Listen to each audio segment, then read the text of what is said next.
Turn my phone off. That's what I was asking. Figure out. All right, this side of the room, you're in charge of this mic. I'll be in charge of the other side. Got it figured out? Perfect. Good. All right, it was a good weekend for us opening Big Ten play. Obviously, Ohio State had a great start, and I thought they really pushed us. I thought the first night, we hadn't played in a couple of weeks, so sometimes you're wondering what you're going to get. And I really liked us for about 50 minutes. They were a good team. They pushed, and I thought we got away from it a little bit. And then I thought Saturday, we they scored. We were down 1-0, but there was no panic. We stayed with it, and so it's a good sign for our team. And I think again, depth is the strength of our team, and looking forward to this week. Notre Dame is obviously a proud program, great coach. Jeff Jackson's one of the greatest all time in college hockey, and they're very good, very well coached, good on both sides of the puck. I think I've talked about that before. Everyone acknowledges how they are defensively. I think they're way better offensively than people give them credit for, and it'll make for a really good test. Having two Big Ten series to start, conference play at home, how can that just kind of build momentum for the group when you are at home to start conference play? Yeah, no, anytime we get a chance to play at Munn, our crowds have been great, and the Munsters have been electric, and we got to make sure that we give them something to cheer about. And but our guys are excited, thankful for the support we get, and to get a chance to have open up back-to-back weekends of Big Ten play at home is huge for us. You talked a little bit about Jeff Jackson. Obviously, this is his last year coaching at Notre Dame. Could you just talk more a little about him and the impact he's had on hockey, especially in the Big Ten? Yeah, I even just for my family, right? We grew up in Sheboygan, and he was coaching Lake State, and at that time they really had it rolling up there. And my memories of growing up dreaming of playing college hockey came from Lake Superior, and so watching his teams, their off-ice training, that was they were kind of the first program to really do that. And so me and my brothers, we'd be at the rink, and you could see the guys doing dry land training. My dad actually went to a coaches clinic up in the Sioux back when he didn't play hockey, but trying to help us as players, and he was coaching Jared, and I still remember him coming back that the best presentation there was Jeff Jackson, and that really stood with me too, because when you're a college coach, I think he didn't charge to do it. He was just come in and volunteered to USA Hockey to help other coaches, and my dad to recognize that, hey, this guy was different. He actually put a ton of time into it, and my older brother got a chance to work for Jeff at Notre Dame, and so our family is a ton of respect for him. And I think what he did at Lake Superior, he spent some time in pro hockey. What he did at USA Hockey, he was the first coach at the national team. And when that first was established, that was kind of taboo. It was kind of outside the box that they were going to take all these kids and then really develop that into what it is now. It's a powerhouse for developing players. And then what he's done at Notre Dame, right? Obviously, taking over there, and then the tradition they have. So yeah, a ton of respect for him. Again, I think he's can go down as one of the greatest college hockey coaches of all time. Yeah, Coach, how have you seen Maxim and Patrick grow already over the course of the year, and what do you hope to see as the year goes on? Yeah, I think their growth from their sophomores, going from their freshman year, there's an adjustment, right? They're both young defensemen last year, and I thought towards the second half of the year there was as consistent a defenseman as we had in our team, and then taking that next step this year. We lost obviously Nash and Artie, and we need some guys to play some more minutes, and they've done a great job. I think they both know who they are, and that's when they play their best, when they go out and be themselves. And I think they both are. We call them real defensemen, and I think that's for them to play at the next level. That's what they got to be, and but they're hard to play against. They move the puck to our forwards. They both have the ability to get pucks through from the blue line, and they're both really young, so they're just scratching the surface, but an important part of our team. Coach, you talked on Saturday how important it was. You said you challenged the team Friday night, even after the win, to come back, and then you said on Saturday post game, that you were really excited how they bounced back even after a win. You usually see that after a loss. With that being said, how important is it for this team to continue to build off of even wins? Most people build off losses, but how important is it for this team to build off of wins, especially for the goals that you guys have this season?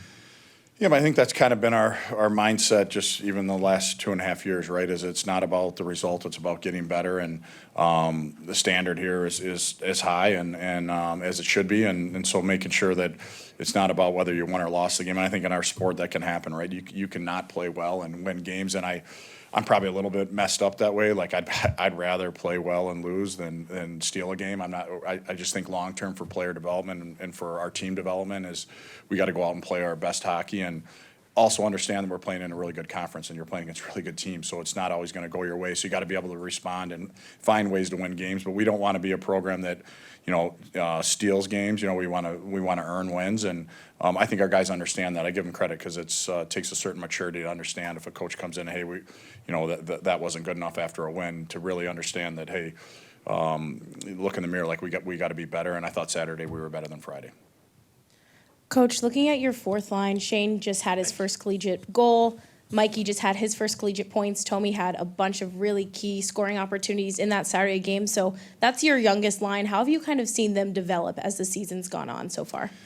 Yeah, they've been really good. I mean, I think, again, at the structure of our team it's deep, and we got to list a line, right? So we can call it the fourth line. I don't really see it that way. Our staff doesn't see it that way. But yeah, they're young players. Tommy's obviously a sophomore, so he brings energy and pace, and Mikey can really skate as a cerebral player, competitive, and Shane's just turned 18 years old. So we're excited about that group. They know who they are. They play to their identity, and again, they're just going to keep just like the rest of our team. I think we're the youngest in our conference, right? So the hope is that just doesn't happen. You still got to go do it, but the hope is when you're young like that, there's a high ceiling to keep improving. Adam, you've mentioned depth a few times recently. Has that surprised you at all about this team, or did you recruit for depth, or is this fringe players stepping up, or what has created that depth, and has it been a surprise to you at all? No, I think we thought coming in that would be a strength of ours, right? We just lost the one line, so we had three lines returning, and the guys we thought coming in, had a chance to help us continue with that depth. And I mean, credit to our coaches that are out recruiting. Townsy, D. Mike, and Fassy do a great job in identifying. It's not finding the best player, it's finding the right player and the right families that fit into playing team hockey and being part of something bigger than yourself. So I think in our conference, that's really important. It's such a competitive conference, and depth is really important. We feel like we have it. We still got to keep getting better, but we feel like that's a strength. It's early yet, but do you have a feel for the pulse of this team? Are they the lunch pail group that you kind of demand in this program? Do you see that yet?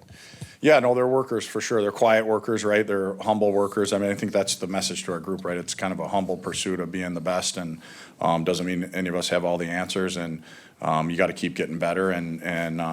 But yeah, no, I think again that goes back to how you recruit, right? We're not into promising and guaranteeing, and you want to promise your scholarship. Other than that, you got to come here and earn it, and that's not for everyone, and that's fine.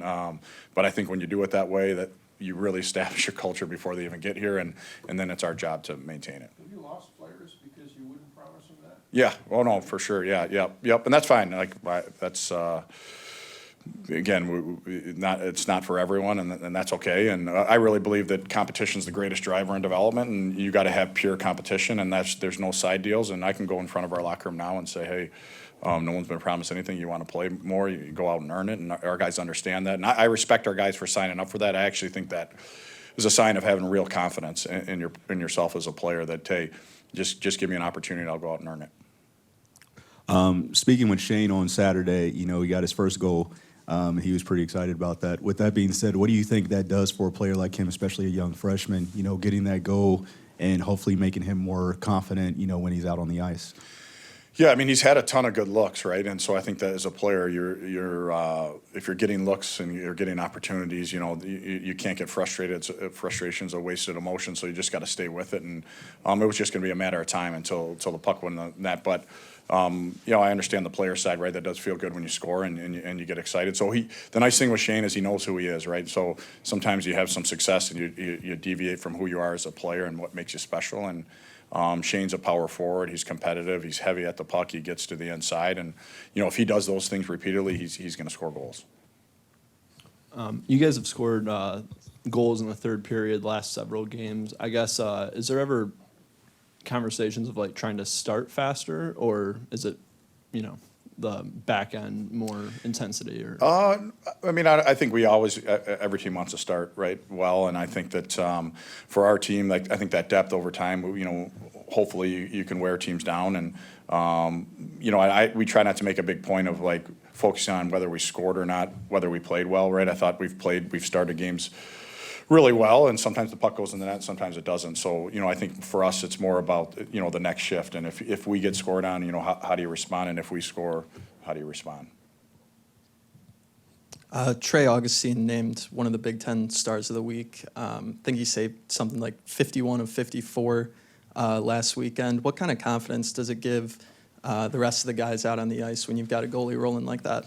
Yeah, no, I mean, Trey's obviously a great goaltender, and, I think he's got a calming presence back there, and, his job is to do what he did this week, and I think he understands that. His job is to stop the puck, and our job is to try to limit the amount of opportunities we give. I think we gave up 10 scoring chances the first night and 7, so that's a low number, but some of them were pretty high danger, right? And so for our guys, never abuse the fact that you have a talented goaltender. You play the right way, and you can't wait for him to bail you out. And I think our team's taken a step this year, and what I like about Trey is you know exactly what you're going to get, right? We see it in practice every day. You see it in games, and he's super consistent. And that's not an easy thing to do at his age. He's still a young goaltender, but we're thankful we have him, and he's a huge part of our team.